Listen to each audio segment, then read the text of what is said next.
Alors bonjour à tous.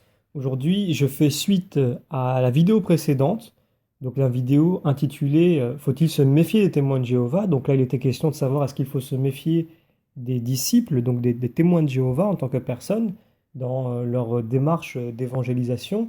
Et aujourd'hui, nous allons voir en quoi la doctrine intrinsèque des témoins de Jéhovah est dangereuse. Donc, est-ce que il faut s'en méfier ou est-ce qu'il faut tendre l'oreille? Est-ce que c'est un courant chrétien comme un autre? Est-ce qu'il faut tomber dans le relativisme et de se dire, mais pourquoi est-ce que eux auraient tort et pourquoi est-ce que les protestants auraient raison? Ou est-ce que pourquoi les protestants auraient tort et pourquoi est-ce que les orthodoxes ou les catholiques n'auraient pas raison, etc. Un peu ce relativisme qui ne marcherait pas dans notre cas. Et nous allons voir de quelle façon, mais nous allons voir aussi comment la doctrine des témoins de Jéhovah est à la fois dangereuse et perverse, et qu'il faut absolument s'en éloigner. Alors évidemment, ça ne veut pas dire que par curiosité, il n'est pas possible d'aller tendre l'oreille et d'entendre ce que disent les témoins de Jéhovah. Il ne faut pas se retrouver non plus dans une situation ou une attitude sectariste comme le font les témoins de Jéhovah, qui en plus de ne pas écouter ce que disent ou ce qu'expliquent les autres courants religieux chrétiens, prétendent savoir mieux qu'eux expliquer leur propre dogme, leur propre doctrine. Et donc, quand ils vont d'une porte à l'autre et que certaines personnes acceptent de les accueillir, il n'en manque pas une pour attaquer l'Église catholique sans forcément la nommer, ou attaquer des dogmes ou des doctrines de l'Église catholique sans forcément les nommer ainsi ou les identifier ainsi. Alors qu'eux-mêmes ne sont pas capables de les expliquer ou même de les comprendre selon les bases théologiques qu'ils possèdent. Alors, maintenant, nous allons voir comment est-ce que la doctrine des témoins de Jéhovah est dangereuse. D'abord, il faut faire un rappel. Il faut savoir que les témoins de Jéhovah sont un groupe de personnes qui, à la base, la naissance, la véritable naissance des témoins de Jéhovah a lieu aux États-Unis. Elle a lieu grâce à principalement deux personnages bien connus. Il y en a d'autres, puisque c'est une organisation, mais les autres ne sont pas forcément connus du grand public.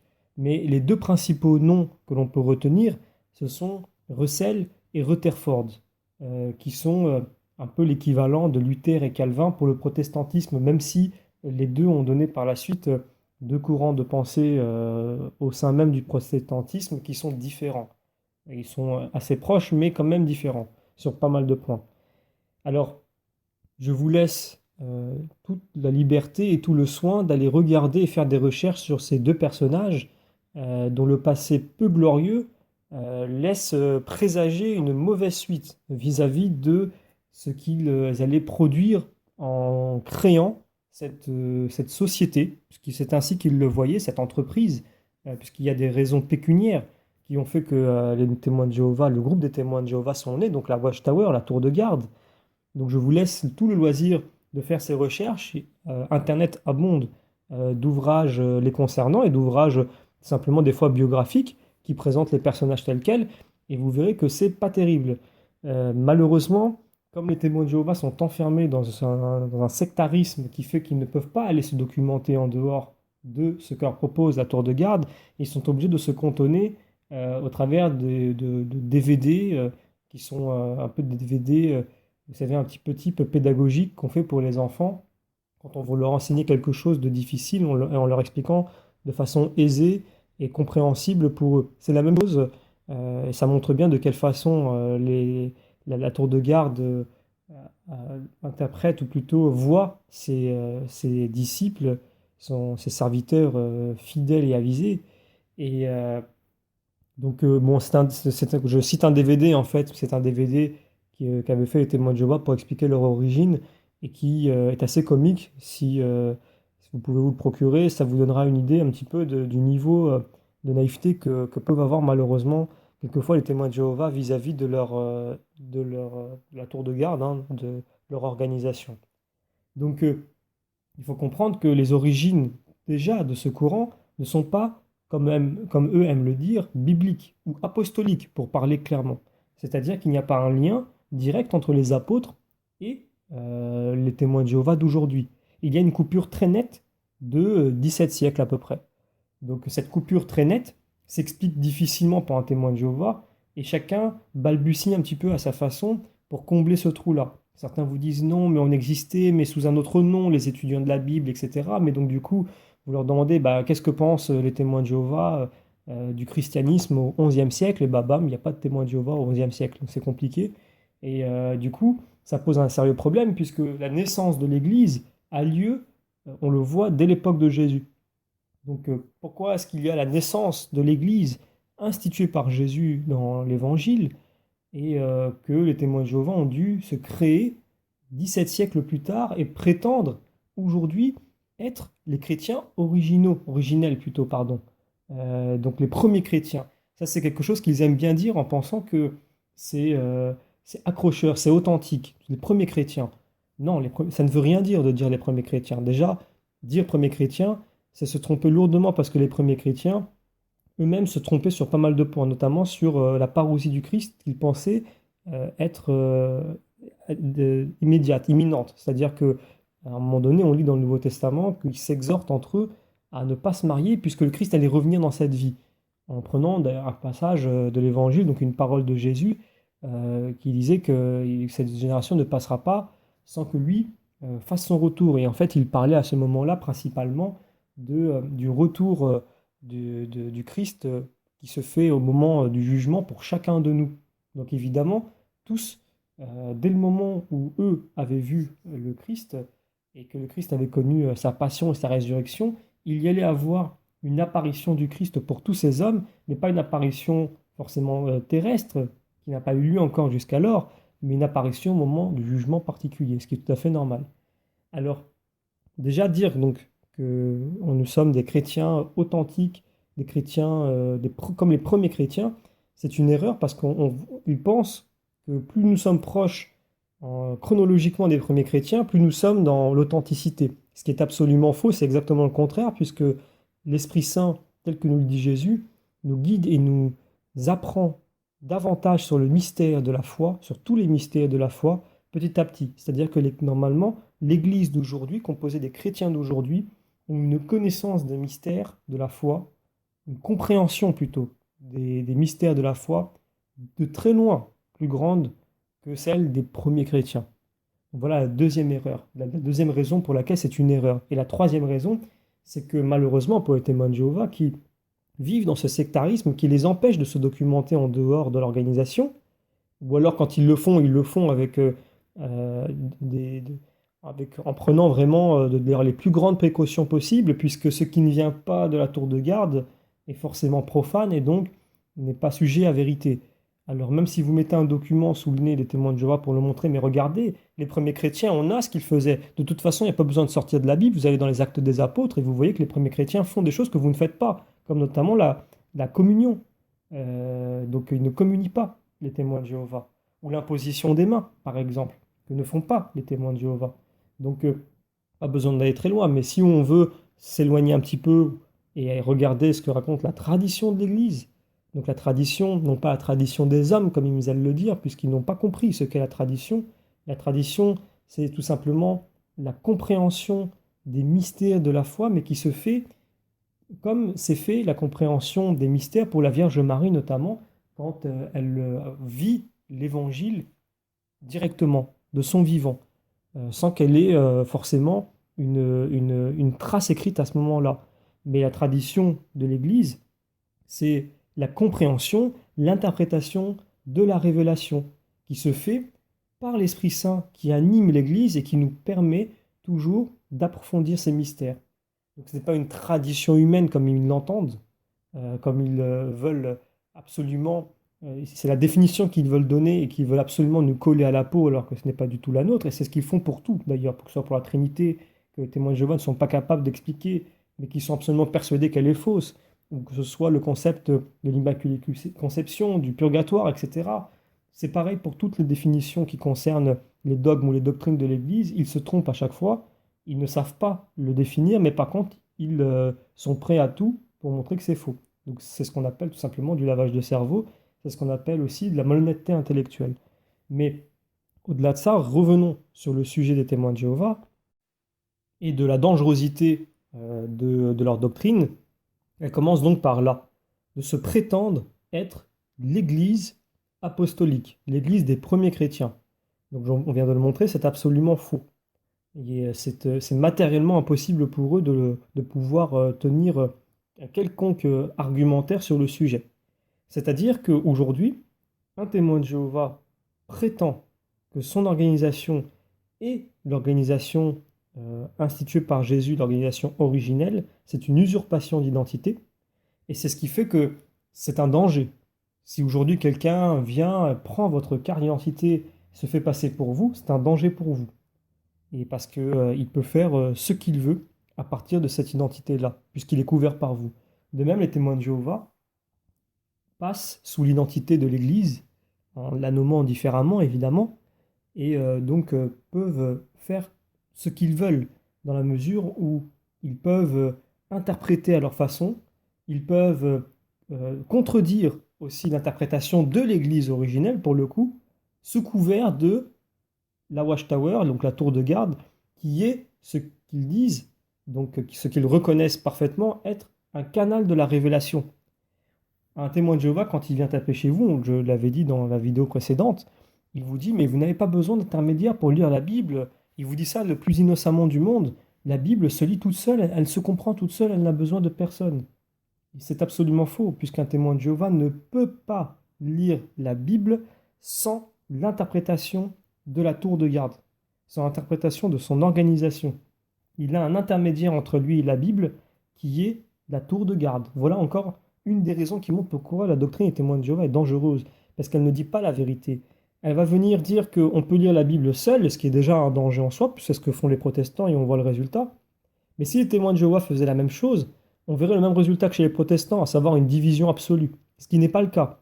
Ce qui veut dire que dans l'unification de l'interprétation qu'ont les témoins de Jéhovah, il y a forcément derrière une autorité. Cette autorité-là, c'est la tour de garde. Donc il n'y a pas le témoin de Jéhovah seul face à la Bible, il y a le témoin de Jéhovah avec sa multitude de périodiques, sa multitude d'ouvrages, et à partir de là, il peut lire la Bible. Donc il se ment à soi-même quand il dit qu'il n'a pas besoin de rien, la Bible se comprend toute seule. Un témoin de Jéhovah, quand vous lui dites ce que je viens de dire, il va vous dire, mais non, mais ce que comprennent les frères du Bethel, ils ne peuvent pas les nommer puisqu'ils ne les connaissent pas, contrairement à un catholique qui, quand le cardinal Sarah ou quand le pape François écrit, c'est bien signé d'eux et ce n'est pas caché. Mais quand il va vous parler des frères du Bethel qu'il ne connaît pas, sur lesquels il ne peut mettre ni un nom ni un visage, il vous dit, mais de toute façon, ce qu'ils interprètent, bah, c'est tout à fait logique. Vous voyez, ils vont le prendre de cette façon-là. Non, ce n'est pas tout à fait logique. Vous êtes les seuls à interpréter la Bible de cette façon-là. Il y a plus d'un milliard de chrétiens qui ne l'interprètent pas de cette façon-là. Donc ce n'est pas logique. C'est-à-dire que c'est votre logique à vous, mais malheureusement, cette logique n'est pas logique en soi, dans la mesure où, justement, vous ne faites pas une interprétation personnelle des Écritures, vous prenez ce qu'on vous donne. Donc, c'est encore un mensonge des témoins de Jéhovah que de dire il n'y a pas une autorité entre nous et la Bible. Voilà pourquoi, encore une fois, leur doctrine est dangereuse. Maintenant, si l'on continue un petit peu, et l'on va un peu plus loin. Prenons la Bible. Alors, c'est un secret de Polichinelle que la traduction du Nouveau Monde, c'est la traduction des témoins de Jéhovah, celle qu'utilisent donc les témoins de Jéhovah, la traduction de la Bible qu'utilisent les témoins de Jéhovah, est une traduction très largement falsifiée. Alors, je vous renvoie à la vidéo sur cette même chaîne qui en parle. C'est une vidéo d'1h10, donc on ne va pas pouvoir l'aborder, mais c'est tout simplement une Bible qui a été traduite par les témoins de Jéhovah pour qu'elle corresponde à leur idéologie. Donc, au lieu de partir de la Bible et de tirer des conclusions, ils ont d'abord tiré des conclusions et ils ont fait tendre la Bible pour que celle-ci corresponde à leur idéologie. Et c'est encore une des raisons majeures qui montrent que la doctrine des témoins de Jéhovah est dangereuse. Et que même, donc du coup, sont dangereux puisqu'ils vous expliquent, encore une fois, le plus innocemment du monde. Et ça fait partie de leur rhétorique que, non, non, mais vous savez, on peut tout à fait utiliser votre Bible. C'est ce que disent les témoins de Jéhovah quand ils viennent chez vous. Alors, ils ont toujours la Bible qui est traduite par la tour de garde et ils n'ont pas d'autres Bibles catholiques ou autres, ou même protestantes, puisque eux vont utiliser la Bible qui est composée de 66 livres. Donc il serait plus cohérent de leur part si ils prenaient une Bible protestante, par exemple, pour montrer qu'il y a une alternative possible. Et ils vont le dire quand ils vont chez les personnes, puisqu'ils misent justement sur la méconnaissance du sujet de la personne. Ils ont 99% de chances de tomber sur quelqu'un qui de toute façon ne verra pas la différence entre les deux ou qui ne saura pas l'expliquer. Donc c'est très facile d'avancer cet argument-là. Donc ils viennent, ils vous disent bah non, non, mais vous pouvez, on peut utiliser votre Bible, il n'y a pas de problème. C'est encore un mensonge. Un témoin de Jéhovah n'aime pas utiliser une autre Bible que la sienne parce qu'il sait pertinemment qu'il y a des différences, mais il ne veut pas l'admettre. Puisque dès le moment où il admet qu'il y a des différences, ça veut dire que, ah, attention, il va falloir se positionner. Soit c'est notre Bible qui est mal traduite, et donc vous avez une dizaine ou une quinzaine d'autres traductions bibliques qui sont fausses, puisqu'a priori elles sont à peu près toutes cohérentes entre elles, ou alors elles ont raison et nous avons tort. Donc c'est un dilemme assez compliqué pour un témoin de Jéhovah et il n'osera pas aller sur ce terrain-là, donc il préférera être dans une forme de relativisme candide qui est un mensonge. La Bible des témoins de Jéhovah est une falsification, elle n'a rien à faire dans n'importe quel débat ou dans n'importe quelle étude ou dans n'importe quel approfondissement des mystères de la foi. C'est un ouvrage qui devrait même pas, ne pas exister, puisque à plusieurs reprises, des éléments importants sont étouffés, notamment la divinité du Christ ou la personne du Saint-Esprit. Il y a encore d'autres éléments, mais je vous invite encore une fois à aller regarder la vidéo qui correspond. Donc si nous continuons encore un petit peu, on se rend compte donc que les témoins de Jéhovah, pour faire un bref résumé, usurpent l'identité de l'Église, mentent sur l'origine des premiers chrétiens et mentent sur leur origine à eux, et mentent sur la Bible, mais ce n'est pas fini. Ils mentent aussi sur le fait du magistère, en disant qu'on n'a pas besoin d'une autorité qui puisse interpréter la Bible. C'est tout à fait logique, la Bible, c'est comme, moi une fois, un témoin de Jéhovah me l'a dit, c'est comme un père qui écrit à son fils. C'est clair comme de l'eau de roche. Bah, apparemment, non, puisque visiblement, on ne comprend pas tous de la même façon. Donc, je continue encore un petit peu et on va rentrer un peu plus dans les détails, vraiment des doctrines. Vous prenez la Bible, un catholique va lire la Bible et s'il se réfère à la tradition de l'Église, il voit par exemple, dans ne serait-ce que les 5 premiers ouvrages, donc le Pentateuque, les 5 premiers ouvrages de l'Ancien Testament, les 5 livres que l'on attribue traditionnellement à Moïse, donc le livre de la Genèse, vous avez ensuite le livre du Lévitique, le livre des Nombres, le livre du Deutéronome et le livre de l'Exode. Donc je les ai donnés dans le désordre, les 5, mais vous avez ces 5 livres-là. Et bien quand vous les lisez, eh bien c'est assez évident, mais avec l'aide de la tradition de l'Église, c'est important puisque c'est l'Esprit Saint qui nous permet de comprendre les textes et ce n'est pas de nous-mêmes que nous comprenons les textes. C'est une grosse erreur des témoins de Jéhovah de dire qu'il n'y a pas besoin d'intermédiaire entre nous et la Bible. Il y a besoin 1 à 2 intermédiaires même. D'abord, il faut l'Église qui a le charisme pour interpréter les textes et elle-même a besoin de l'Esprit Saint pour pouvoir y arriver. Parce que si elle y arrive d'elle-même, bah, on n'a pas besoin de Dieu finalement. Et la leçon de Dieu, une des leçons de Dieu quand même dans la Bible, c'est de nous montrer que nous avons besoin de lui tout le temps pour tout et que nous ne pouvons rien de nous-mêmes, en tout cas rien de bon. Donc c'est déjà une des grandes leçons de la Bible. Mais pour un témoin de Jéhovah, ce n'est pas ça la leçon de la Bible. La leçon, le thème principal qui ressort, c'est de dire que il faut honorer, redorer le blason du nom de Jéhovah qui a été sali. Alors, en partant de ce principe-là, les témoins de Jéhovah vous racontent par exemple l'épisode du Jardin d'Éden avec Adam et Ève. Et c'est intéressant parce que eux qui rejettent la tradition et qui rejettent tout apport en fait de la tradition catholique ou la tradition de l'Église sur les textes, vous font de la pure interprétation qui donc issue de, comme on pourrait le dire, pour rester dans l'équivalence, de la tradition des témoins de Jéhovah, ou de la tradition, donc leur compréhension à eux, c'est assez ironique et paradoxal, mais quand ils vous expliquent que la raison pour laquelle Dieu laisse Satan faire, et pourquoi est-ce que Dieu n'empêche pas Satan d'aller jusqu'au bout, lui qui est en train d'essayer d'égarer Adam et Ève, donc à travers du serpent. Témoin de Jéhovah va vous donner cette explication-là. Alors tenez-vous bien parce que théologiquement, c'est assez lourd en termes d'erreurs. On ne les compte plus. Mais surtout, c'est écrit nulle part dans la Bible, mais c'est ce que disent les témoins de Jéhovah. Ils vous expliquent, bah, si Jéhovah avait détruit Satan, eh bien, les autres anges qui auraient assisté à cette scène-là auraient dit à Jéhovah, mais attends, Pourquoi tu l'empêches? Et il a peut-être raison dans ce cas-là, puisqu'il se rebelle et que tu l'as pas laissé parler. Il faut le laisser aller jusqu'au bout pour voir qui a raison. Alors, ce que je viens de dire, c'est ce que vous dit un témoin de Jéhovah pour vous expliquer habituellement la raison pour laquelle Dieu a laissé Satan aller jusqu'au bout de son mal. À aucun moment dans la Bible, vous ne retrouverez cette explication-là. Jamais. C'est de la pure interprétation. On pourrait nommer ça la tradition. Voilà.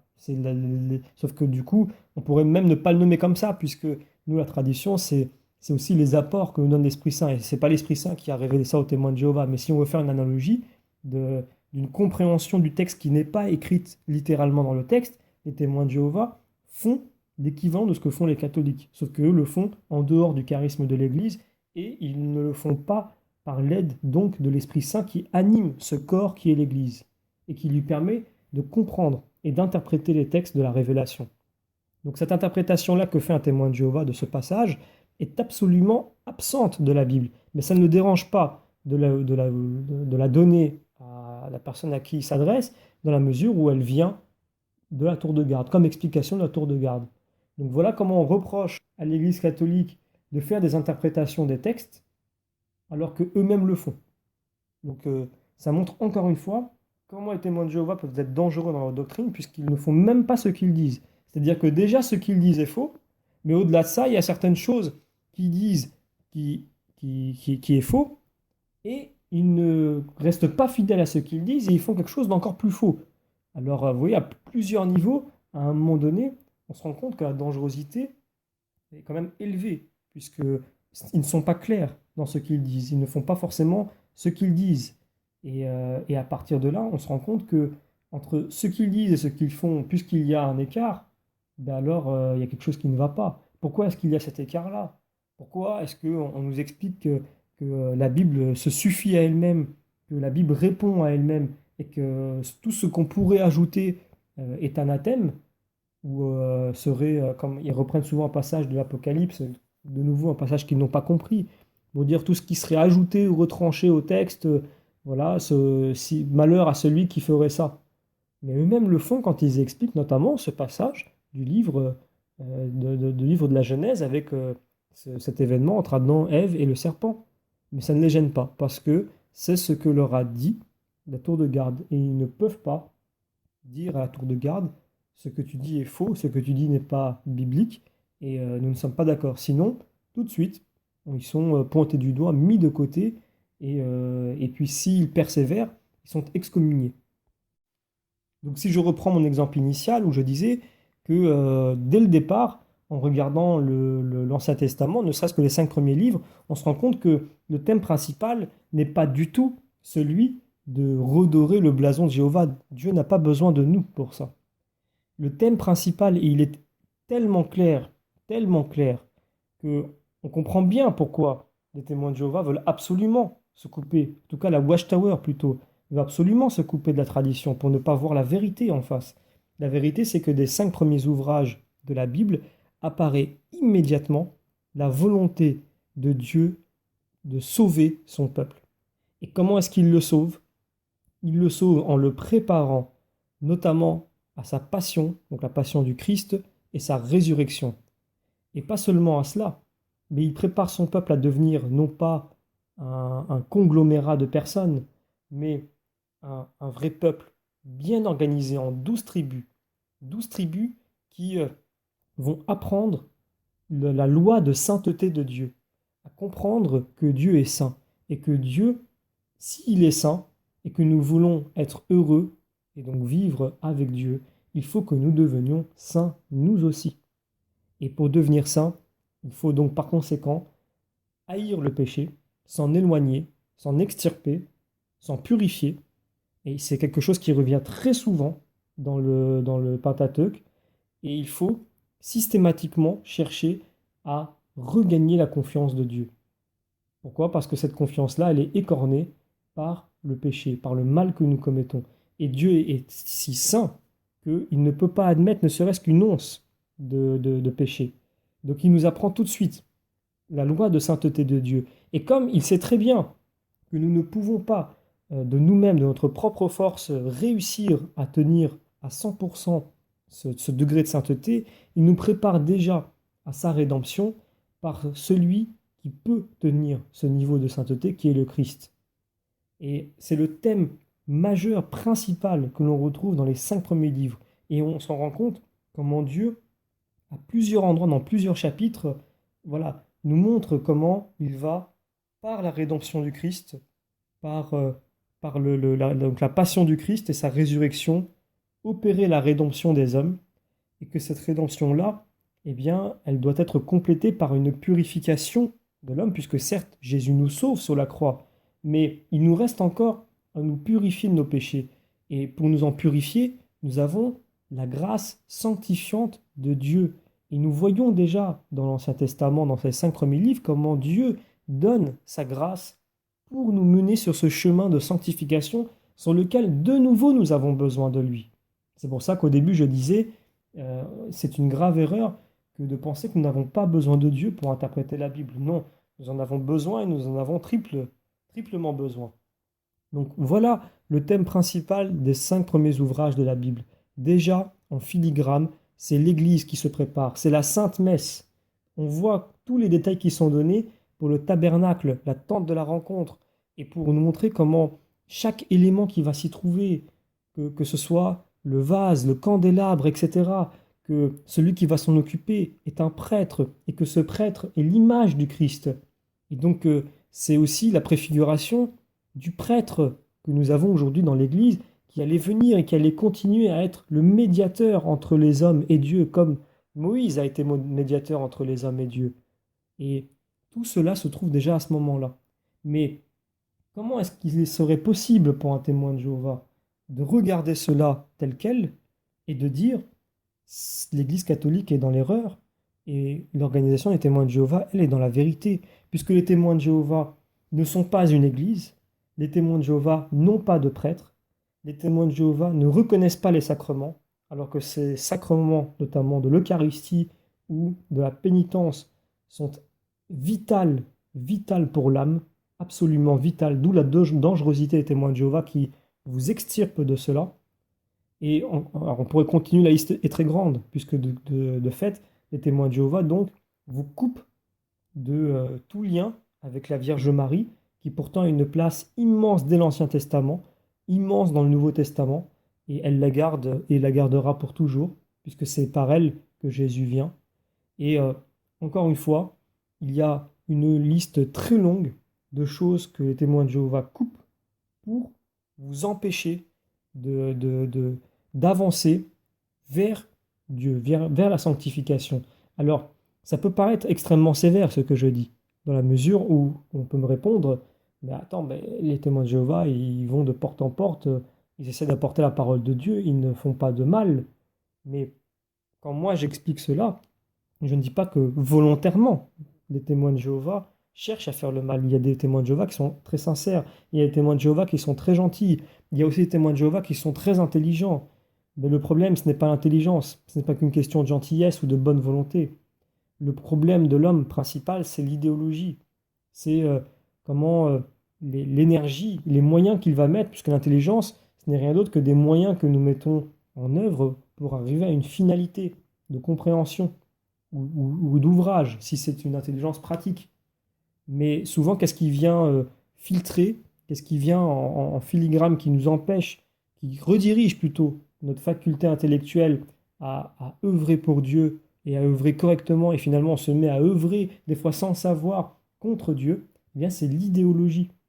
Combien de témoins de Jéhovah sont absolument aveuglés par l'idéologie de la Watchtower, à tel point qu'ils sont dans une forme d'idolâtrie qui tend plus à essayer de défendre et de promouvoir la société de la Watchtower plutôt que Dieu lui-même. On en arrive à ce genre de paradoxe et à ce genre d'extrême quand on veut corps et âme, quitte à sacrifier sur l'autel de la vérité les arguments qui montrent, qui prouvent que la Watchtower a tort, et donc de plutôt les défendre plutôt que de défendre la vérité elle-même. Voilà où on arrive les témoins de Jéhovah.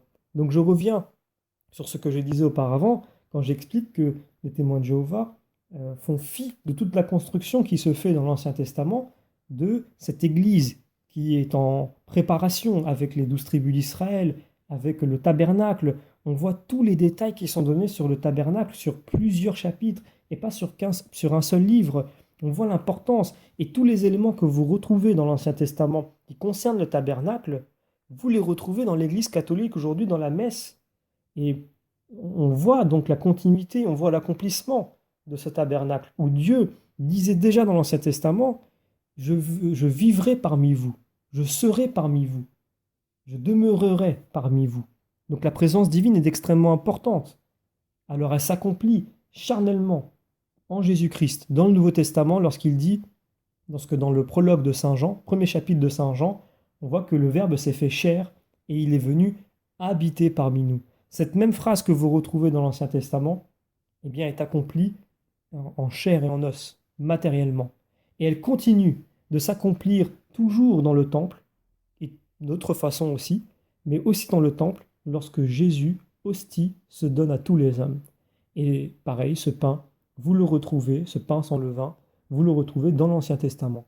On pourrait faire plusieurs séries de vidéos pour montrer les similitudes qu'il y a entre le tabernacle, entre tout simplement le peuple d'Israël aussi, et l'Église d'aujourd'hui et la Sainte Messe. Voilà aussi pourquoi les témoins de Jéhovah ont un intérêt à vous couper de la tradition, pour que vous ne voyiez pas le lien, qu'ils récupèrent finalement, qu'ils fassent une récupération et qu'ils fassent fi de toute cette construction qui se trouve dans l'Ancien Testament, finalement, pour vous réduire à rien, toute cette construction-là, et en arriver à une finalité, une conclusion qui est la leur, qui est de dire il faut absolument redorer le blason de Jéhovah. Et nous qui sommes témoins de Jéhovah, nous sommes appelés à, à être sauvés puisque nous sommes ses témoins. Et ceux qui ne sont pas témoins de Jéhovah, eux malheureusement, ne seront pas sauvés. Donc en partant sur ces deux fils conducteurs qui sont d'une simplicité assez effrayante, puisque finalement on essaye de dire, je me permets moi de dire que je vais nettoyer et purifier le nom d'un Dieu, donc on le voit de quelle façon, et ensuite de se dire bah, je serai sauvé par ce Dieu, et je n'ai finalement que du mépris pour celui qui n'est pas témoin de Jéhovah. Donc ça on l'avait vu déjà dans la vidéo précédente, comment les témoins de Jéhovah ont une fausse relation de charité avec les autres. C'est-à-dire qu'ils prétendent avoir une relation de charité entre eux, qui est déjà faux, mais encore plus faux quand il s'agit des gens en dehors des témoins de Jéhovah, en dehors du groupe, puisqu'ils n'ont que des relations d'intérêt avec eux. De même des façons qu'un témoin de Jéhovah qui prétend aimer un autre témoin de Jéhovah, attendez que celui-ci quitte l'organisation et vous verrez comment cet amour va s'effondrer très très vite. Donc on se rendra vite compte que ce n'est pas du tout un amour tel que le Christ nous l'a présenté, mais plutôt une relation d'intérêt. Voilà, il y a une forme de confort social, de confort amical, une complaisance aussi du fait qu'on a un point commun, on partage une même foi, mais dès que ce point-là est parti, eh ben, on ne s'adresse plus la parole, on ne se connaît plus. Et donc c'est pas du tout la charité de Dieu, mais c'est un autre sujet et on l'a vu déjà dans la vidéo précédente. Donc pour résumer un petit peu rapidement, on vient de voir que la doctrine des témoins de Jéhovah est très dangereuse, puisque elle vous coupe de l'Église apostolique, donc de l'Église catholique, elle vous coupe de la tradition, qui vous permet de comprendre correctement la Bible et d'en faire du coup une bonne nourriture spirituelle. Elle vous coupe des sacrements et de toutes les grâces que l'Église nous donne afin de rester dans l'amitié de Dieu. Elle vous coupe aussi également d'une autre grâce. Alors, peut-être on n'y pense pas beaucoup, mais une des grâces de l'Église, une des grâces que Dieu a données à son Église, c'est la grâce de l'exorcisme.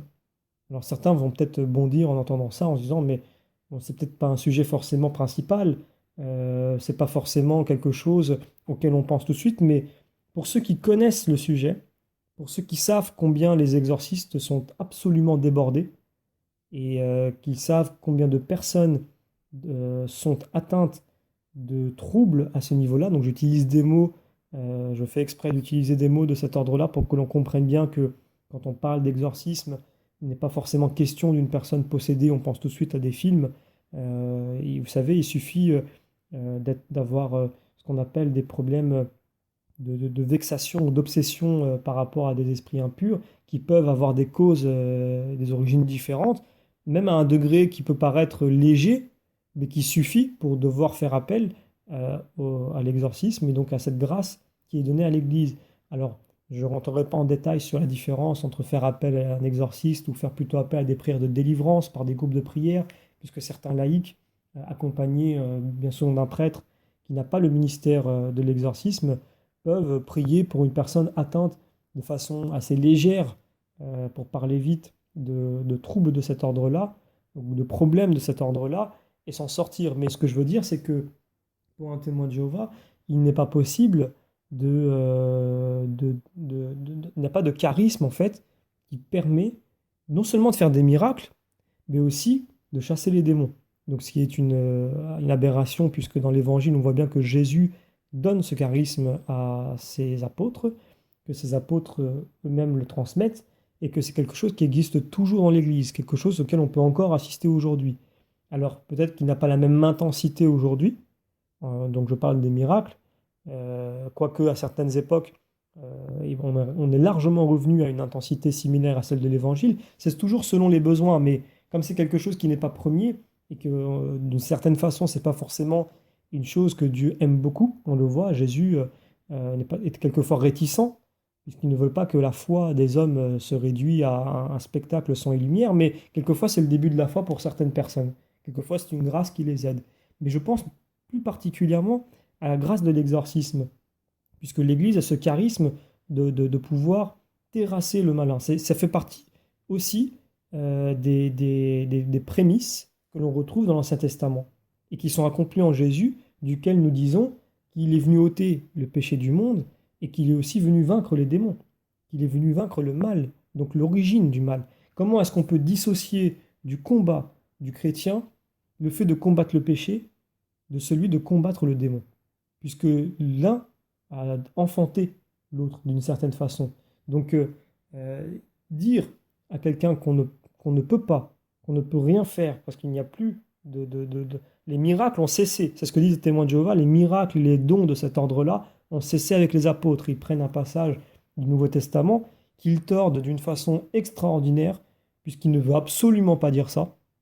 Et c'est un passage que l'on retrouve dans une des lettres de Saint Paul, pour expliquer qu'il n'y a plus de miracles, il n'y a plus de capacité aussi à combattre les démons, quelque chose qui a cessé complètement avec les apôtres.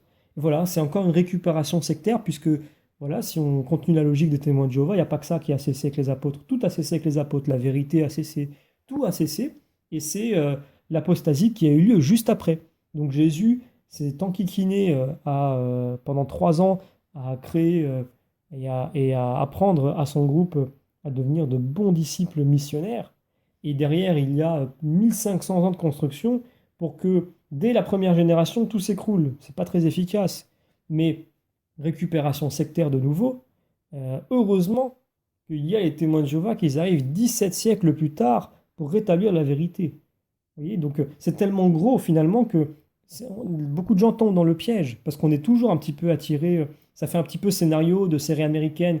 Voilà, la vérité est perdue, mais nous sommes capables de la retrouver et on passe pour des héros. C'est un peu la mode, cette histoire-là. Donc, ça passe bien le message des témoins de Jéhovah, de jeter l'opprobre et le mensonge en disqualifiant quelqu'un, en disant nous sommes capables de donner la vérité. Regardez, on va vous montrer. Et là, ils vous vendent leur programme. Et si vous n'avez pas forcément la connaissance, vous tombez dans le piège, puisqu'ils sont un discours qui est tellement bien huilé, un discours qui est tellement bien ficelé, qui paraît cohérent et logique, qu'on se dit, mais bah, on y ajoute un petit peu leur zèle, et on se dit, bah, pourquoi ça ne viendrait pas de Dieu? Et c'est là qu'on se trompe largement, puisque leur zèle n'est pas forcément animé par un désir de faire connaître Jéhovah. Quelquefois, ce zèle peut être tout à fait animé par le désir de s'opposer au manque de zèle que peuvent avoir certains chrétiens.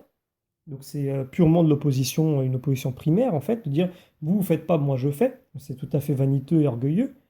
Ça peut être aussi un zèle de façade, puisque beaucoup de témoins de Jéhovah ne sont pas tout à fait à l'aise avec cet exercice, mais comme ils ont un quota d'heures à respecter, vous entendez bien, un quota d'heures à respecter, ils doivent le faire. Alors, on voit bien dans ce que nous dit Saint Paul que tout le monde n'est pas fait pour faire la même chose. Nous sommes appelés évidemment à aller en mission, mais pas de la même façon. Et c'est là où on voit un peu l'aberration des témoins de Jéhovah, qui est d'exalter certains passages, comme le font d'ailleurs beaucoup de courants chrétiens, d'exalter certains passages, d'en faire pratiquement, de leur donner un caractère exclusif, et à partir de là, de l'imposer. Or, des personnes ne sont pas faites pour aller taper à la porte et pour parler de Dieu. Des personnes parleront beaucoup mieux de Dieu en agissant d'une toute autre façon. Chacun a une vocation qui diffère de l'un à l'autre, même si le devoir d'évangélisation et d'annonciation du royaume de Dieu est une mission pour tout chrétien, c'est une obligation pour tout chrétien, c'est clair et net dans le Nouveau Testament, mais elle ne s'exprime pas de la même façon. Et fort heureusement. Sinon, on est finalement des vendeurs. On peut donner des commerciaux. Si on devait agir comme les témoins de Jéhovah et tous de la même façon, on pourrait les voir comme des commerciaux qui essaient de vendre un produit. Et ce n'est pas comme ça que s'annonce le royaume de Dieu. C'est aussi un manque de foi que de penser que c'est en y allant de nous-mêmes, en respectant d'ailleurs ce quota un petit peu ubuesque, que nous allons être en accord avec Dieu et que si nous le faisons, le royaume de Dieu alors existera sur terre. Si nous ne le faisons pas, il n'existera pas. Non, Dieu n'a pas besoin de nous. Dieu nous rend participants gratuitement à son œuvre de salut. Il n'a pas besoin de nous, mais il nous rend participants et il nous utilise comme des instruments. Donc l'intérêt du chrétien, c'est de se laisser faire par Dieu. Et Dieu utilise toutes les facettes de notre personnalité qui peuvent servir son Église. On le voit déjà, encore une fois, dans l'Ancien Testament. On le voit, tout le monde n'est pas fait pour la même chose. Tout le monde ne fait pas la même chose.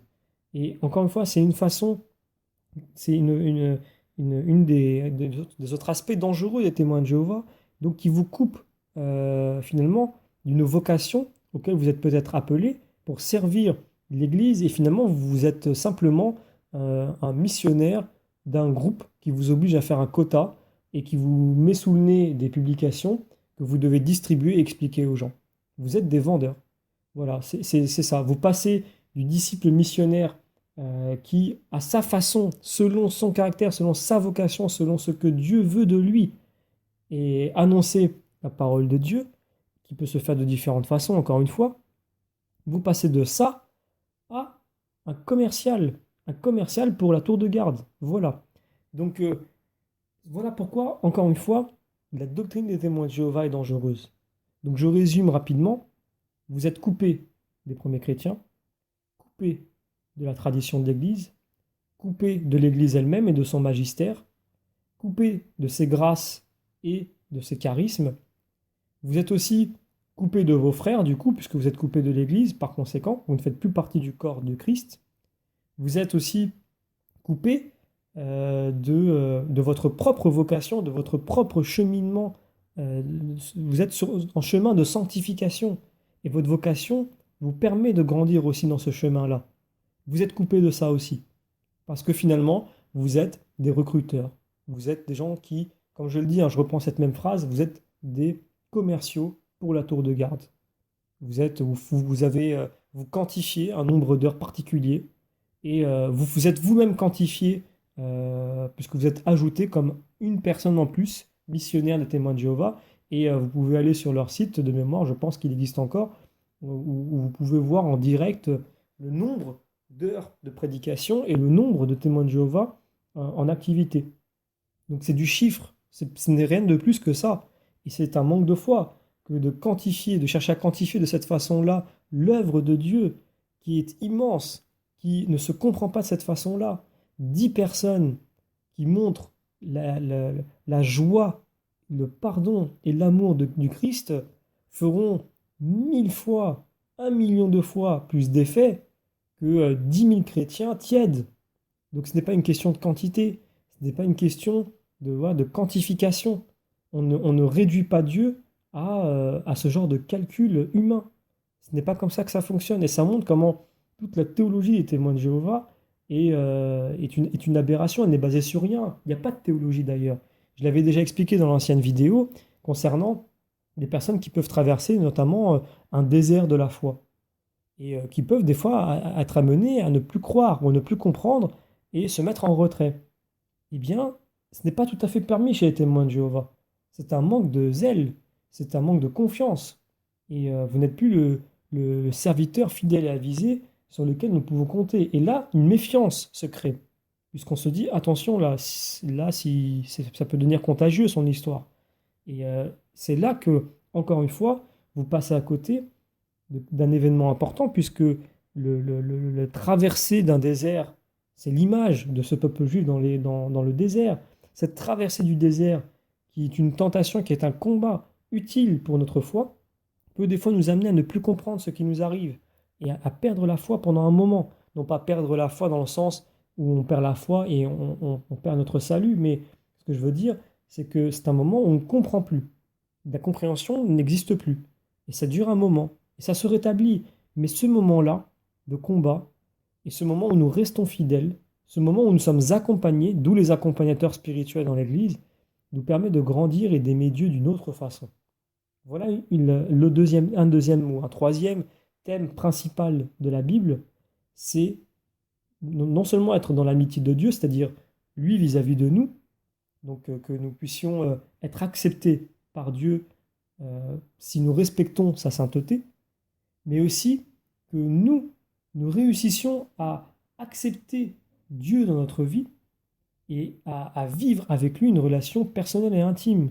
Et cette relation personnelle et intime, elle passe par notre cheminement spirituel, par cet amour qui se crée entre lui et nous et qui est sujet à différents changements et à différents paramètres qui nous échappent si nous n'avons pas la compréhension, si nous n'avons pas un accompagnateur, si nous n'avons pas l'enseignement de l'Église qui nous permet de comprendre pourquoi il y a des hauts et des bas, pourquoi il y a des compréhensions et des incompréhensions, pourquoi il y a des jours où on a envie de pleurer de joie et d'autres jours où on n'a pas envie d'aller à la messe.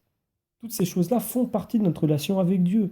Et c'est un cheminement qui se fait et qui est décrit d'ailleurs par pas mal de mystiques. Je pense à Sainte Thérèse d'Avila, je pense aussi à Marie-Eugène de l'Enfant Jésus et de son fameux ouvrage Je veux voir Dieu. Je vous invite à aller regarder cet ouvrage-là. Et voilà, encore une des raisons pour laquelle la doctrine des témoins de Jéhovah est dangereuse, puisqu'elle ne prend pas en compte tous ces aspects-là de la relation personnelle et intime que nous avons avec Jésus-Christ, et avec donc Dieu lui-même. Et on pourrait encore, mais je ne voudrais pas être trop long, mais on pourrait encore développer tous ces points-là qui font que la doctrine des témoins de Jéhovah est dangereuse et qu'elle nous coupe mais j'ai pris les éléments les plus importants, les plus gros, qui nous montrent combien leur doctrine est très dangereuse. On pourrait encore parler de l'Esprit Saint, qui pour eux n'est pas une personne, alors que notre relation avec l'Esprit Saint est très importante pour un chrétien, très importante pour nous aider à avancer, encore une fois, dans cette relation avec notre prochain et dans cette relation avec Dieu. De nouveau, vous êtes coupé d'une relation avec l'Esprit Saint, puisque pour un témoin de Jéhovah, pour la Watchtower, en fait, tout simplement, ce n'est que l'énergie de Dieu. Voilà, c'est quelque chose d'impersonnel qui n'est pas sujet finalement à ce qu'on s'y intéresse davantage. Donc voilà, pour résumer, pour répondre à cette question, même si j'ai donné pas mal d'éléments dans cette vidéo, encore une fois, j'aurais pu en donner davantage. Il est possible d'en dire davantage. Eh bien, comme vous venez de le voir, la doctrine, les doctrines aussi des témoins de Jéhovah, mais pour parler globalement, leur doctrine à eux est dangereuse, très dangereuse même pour l'âme. C'est-à-dire que un chrétien qui aujourd'hui dit je veux devenir orthodoxe, eh bien, moi en tant que catholique, si il y trouve son chemin, s'il y trouve une façon d'aimer son prochain et d'aimer Dieu davantage, qu'il sent que Dieu vraiment l'appelle à une foi orthodoxe, hein, il faut être pragmatique et direct, hein. Il ne faut pas être dans cette forme de sectarisme où Dieu nous appellerait les catholiques, les personnes à devenir catholiques, et là, ces personnes-là seraient sauvées, et ceux qui ne sont pas appelés, enfin ceux qui peut-être ne sont pas encore à ce niveau-là, n'en sont pas encore là à devenir catholiques, peut-être certaines personnes deviennent protestantes ou orthodoxes, et c'est ainsi qu'ils ressentent l'amour de Dieu et qu'ils reçoivent des grâces, eh bien, je leur dis OK. Je leur dis OK, non pas qu'ils qu'ils aient besoin de mon accord ou que je sois une autorité quelconque. Ce n'est pas la question, mais ce que je veux dire par là, c'est qu'il n'y a pas de ce danger qu'il y a à devenir, par exemple, témoin de Jéhovah. Où là, il y a un danger, et je l'ai montré dans l'ancienne vidéo aussi, dans la vidéo précédente, un danger ne serait-ce que social et psychologique. Alors que ce n'est pas le cas. Quand un chrétien devient protestant, au mieux, donc je les taquine un petit peu, au mieux ils sont dans pas mal d'erreurs théologiques. Et bon, c'est de bonne guerre de dire ça, puisqu'ils pensent la même chose des catholiques, mais ce que je veux dire par là, c'est que de devenir protestant n'aura pas, pour un protestant, une incidence sociale ou psychologique sur sa personne, a priori, sauf si lui, de lui-même, se met en danger, mais ce n'est pas son entourage ou sa foi qui va lui poser de problèmes. Alors évidemment, quand on parle des protestants, on parle rapidement, il y a des courants protestants qui restent dangereux et dont il faut se méfier. Mais quand on parle des protestants, des courants principaux, généralement, il n'y a pas ce danger sur l'intégrité physique ou psychologique d'une personne. Ce qui n'est pas le cas chez les témoins de Jéhovah. Là, il y a un danger réel. Et ce danger, il vient à la fois de l'organisation de façon intrinsèque, mais aussi de sa doctrine, puisqu'elle vous coupe, encore une fois, comme je le dis, de toutes sortes de grâces que Dieu nous a données et que Dieu a préparées dès l'Ancien Testament et qui sont parachevées, ils ont été accomplis dans le Nouveau Testament par Jésus-Christ et que nous retrouvons dans une simple étude biblique catholique. Très important de le préciser. Voilà, donc je terminerai là pour ne pas être trop long et je l'ai déjà été suffisamment, mais je le redis encore une fois, méfiez-vous très sérieusement de la doctrine des témoins de Jéhovah qui est très dangereuse, qui est remplie d'erreurs, qui est remplie de mensonges aussi, des mensonges volontaires. Quand on se rend compte que, il n'y a pas qu'un simple désaccord avec avec les catholiques, il y a une opposition, il faut se poser des questions. Quand sur chaque point qui compose une foi, vous êtes en opposition pure et simple, c'est qu'il y a une raison. Il y a deux solutions. Soit l'autre se plante complètement, de A à Z, ce qui est assez peu probable généralement, ou alors il y a une volonté de, de, de, de s'opposer. C'est-à-dire qu'il n'y a pas une opposition qui est la résultante d'une analyse qui a donné lieu à des conséquences ou à une compréhension qui se trouve être en opposition avec la compréhension des catholiques, mais il y a la volonté dès le départ, avant même d'ouvrir la Bible, de se dire, nous sommes en opposition contre l'Église catholique, et chacun des points qu'elle donne, nous allons le retourner. Et là, c'est tout à fait différent, c'est qu'il y a un projet malsain derrière. Et pour qu'il y ait cette unité dans l'opposition contre l'Église catholique, il faut se poser des questions et creuser, ne pas être naïf, et tomber dans le relativisme et se dire, bah, ce sont des étudiants de la Bible et leur compréhension est logique des textes. Non, c'est ce qu'ils veulent vous faire croire, c'est ce qu'on leur fait croire à eux, mais ce n'est absolument pas le cas.